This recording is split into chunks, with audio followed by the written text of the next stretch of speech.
तपस्य रघुवीर प्रयागौ प्रयागौ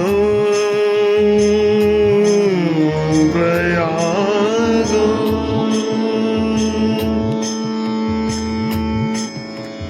श्री जयदेव जी ने श्री कृष्ण गीत गोविंद लिखा और श्री राम गीत गोविंद में ये अति दुर्लभ जो प्रयागराज का वर्णन किया है ये आपको कहीं नहीं मिलेगा,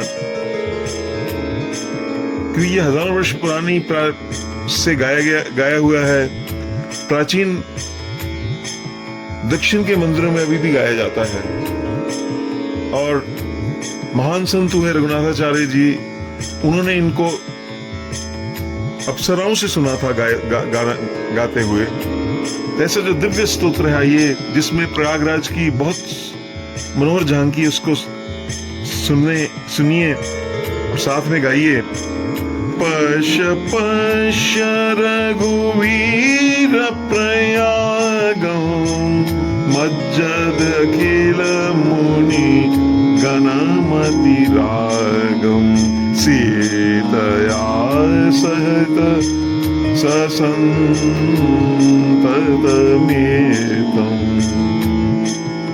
जब भगवान श्री भरद्वाज जी के आश्रम में उनसे मिले तब रमणीय विधि से तीर्थराज का दर्शन करते हुए आए, तो उसमें लक्ष्मण जी ने उस शोभा को देखा कि देखो श्री राम, देखो देखो ये कितनी सुंदर छटा है प्रयागराज की। यहाँ त्रिवेणी संगम में ऋषि मुनि बड़े अनुराग से स्नान कर रहे हैं। इस दृश्य को ये जगदम्बा सीता जी के सहित आप देखिए। अब वो दृश्य लक्ष्मण जी उसको दिखा रहे हैं, जैसे एक बच्चा अपने माँ बाप को जैसे दिखाता है उस प्रकार से। नील पीत सीता चित्रपतागौ सुख समूह शिथिलीकृत नागौ। यहाँ नील पीत, सित कहते श्वेत, यहाँ नीली पीली श्वेत हरी रंग रंग की विचित्र विचित्र जो पताकाएं हैं, झंडियां लगी हुई, कितनी सुंदर लग रही हैं। और यहाँ की शोभा ने स्वर्ग के आनंद को भी फीका कर दिया है। देखिए आज भी वही दृश्य है। और सिंहासन है, जगह जगह सिंहासन लगे हैं। आप तो दृश्य आज भी हम कर रहे हैं। सिंहासन परिपूरित फूलम सिंहासन परिपूरित कूलम ज्ञान योग जप साधन मूलम ज्ञान योग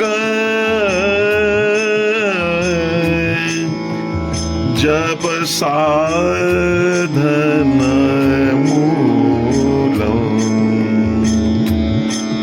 सुंदर सुंदर सिंहासन त्रिवेणी तट पर बिछे हुए हैं, आसन लगे हुए संतों के। और ज्ञान योग जप तप आदि साधनाओं का ये मूल उद्गम स्थान है। यहीं से कहीं प्रारंभ यज्ञ प्रारंभ हुआ है, इसलिए को प्रयाग कहा गया है। और यहाँ पर पवित्र नदी का जो संगम है उसको तो एक पलक मात्र देखने मात्र से सारे पाप ताप सब नष्ट हो जाते हैं। वाणी जनुहु तरणी जाय संगम। वाणी कहते हैं सरस्वती, जनु जानवी गंगा जी, तरणी यमुना जी का जो ये संगम है। निमिषादेति एक क्षण मात्र, निमिष में। कलुषम मति भंगम, आपकी कलुष की सारी जो पाप ताप है सब नष्ट कर देती है। और ये उस समय का वर्णन है। उस समय तो वहां बाग बगीचे भारत क्या है, उस समय की छटा है। उपवन बन भूषित महिदेशं उपवन भूषित महिदेशं उपवन बन भूषित महिदेशं सकल कला कल्पित शुभ वेशं सकल कला कल्पित शुभ वेशं। सुंदर फुलवारियों से, बनों से शोभित ये देश है। ऐसा लग रहा है मानो विधाता ने अपने हाथ से तीर्थराज का श्रृंगार किया हो। मनुजाकार सुरासुर नागम। जैसे मैंने निवेदन किया था पीछे जब मैं रामचरितमानस का वर्णन करते हुए कि कुछ तो यहाँ पे दिख रहे हैं नर, ये चौथाई भाग है। इससे ज्यादा देवता, असुर, नाग आदि जो विचर कर रहे हैं मनुष्य रूप में, वो छद्म वेश में यहाँ विराज रहे हैं। और वो बड़े बड़े तपस्वी का सुंदर यज्ञों का आयोजन जो है, बड़े बड़े जो राजा लोग हैं, सेठ लोग, आज भी वो लंगर लग रहे हैं, यज्ञों का आयोजन हो रहा है। मनुजाकार, उन्होंने मनुष्य का आकार लिया कि उन्होंने सुरासुर नागम विहित नृपति तापसवर यागम मुक्ति चतुर्भुज सुलभ मनूपम मुक्ति सुदुर्बुध मुक्ति चतुर्विध सुलभ मनूपम राजमान नामणियूपम राजमान नामणियूपम। त्रेता युग में यज्ञ मंडपों में कहते मणिमय के स्तंभ लगे हुए, इतने सुहावने माह समय।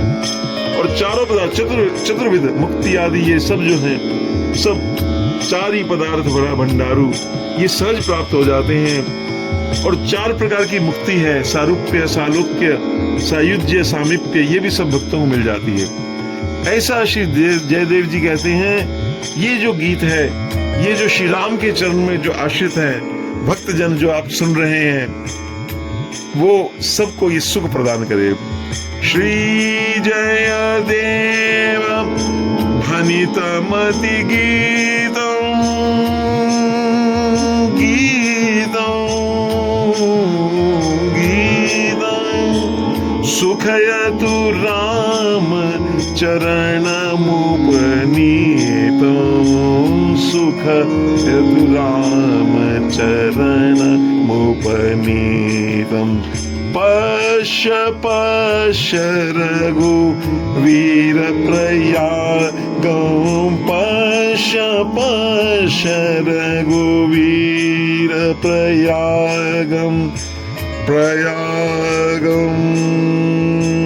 तो इस प्रकार इस प्रयागराज की जय हो, जय हो, जय हो, जिसको भगवान श्री राम जी ने, श्री सीता जी ने, लक्ष्मण जी ने अपने नेत्र कमलों से निहारा है, इसको परम पवित्रतम इसको कर दिया महाराज।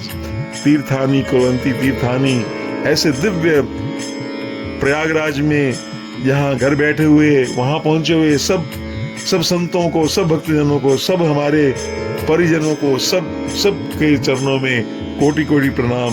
सब राममय हो जाएं।